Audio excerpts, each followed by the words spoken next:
Good afternoon, college. Today we are in another chapter of our Healthy Body podcast. On this occasion, we will join by our guests Claudia Loredo, Annette Turi, Kevin Martinez, Abraham Maldonado, and as usual, my lifelong partner, Aaron Muniz.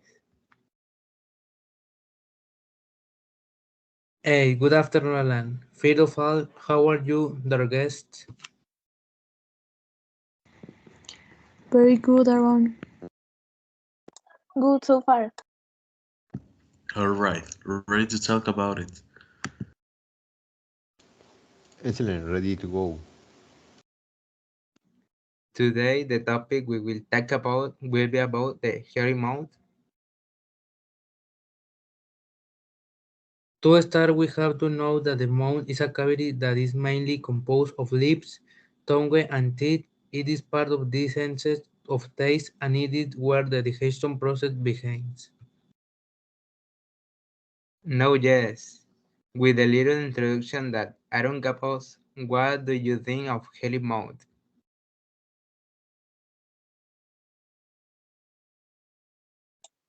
What I have read is that is very important, but for personal hygiene, for our health, and even some people, he say having a health mount.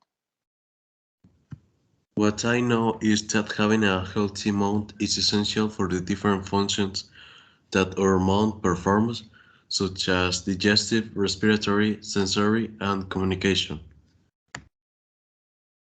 Very interesting what colleagues have you told us. After this information that they have give us, how can we know that we have a hairy mouth?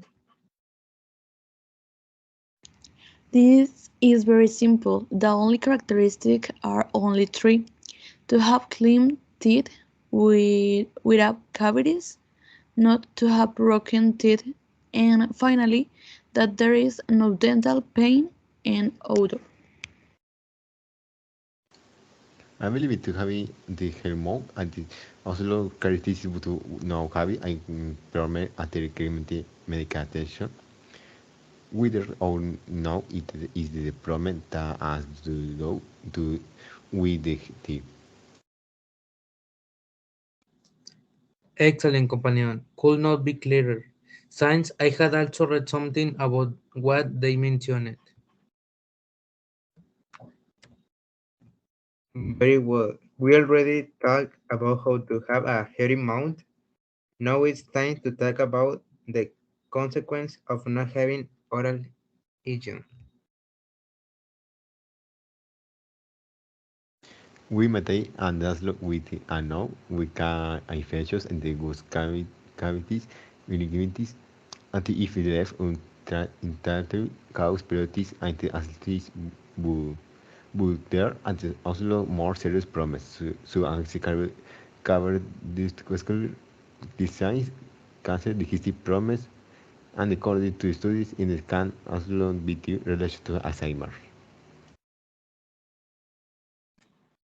What a great answer. I am surprised because I didn't know that some diseases were related to it. Very good, mate. Personally, I have seen that to avoid oral disease, it is necessary to brush your teeth at least 3 times a day.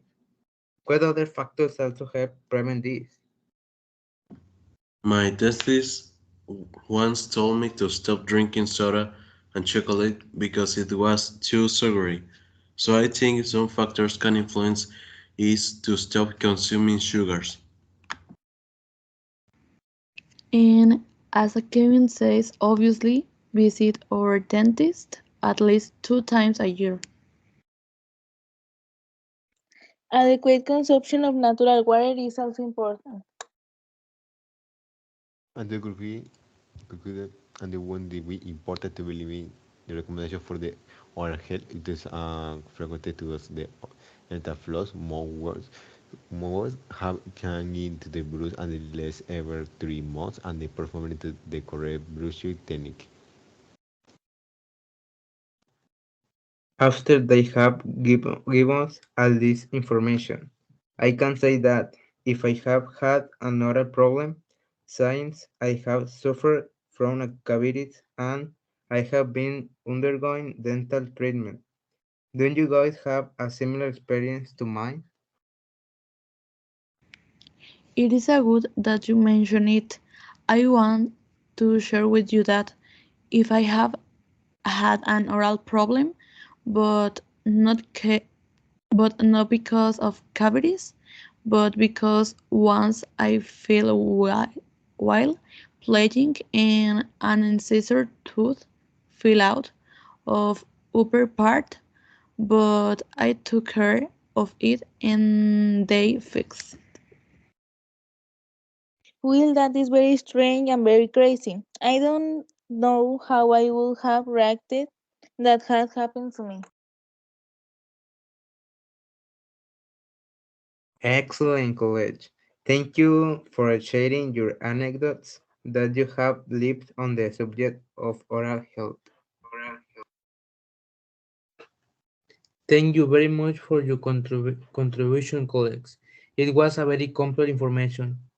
Unfortunately, we have reached the end of this podcast. We thank you for your attention. We hope this information will be very useful.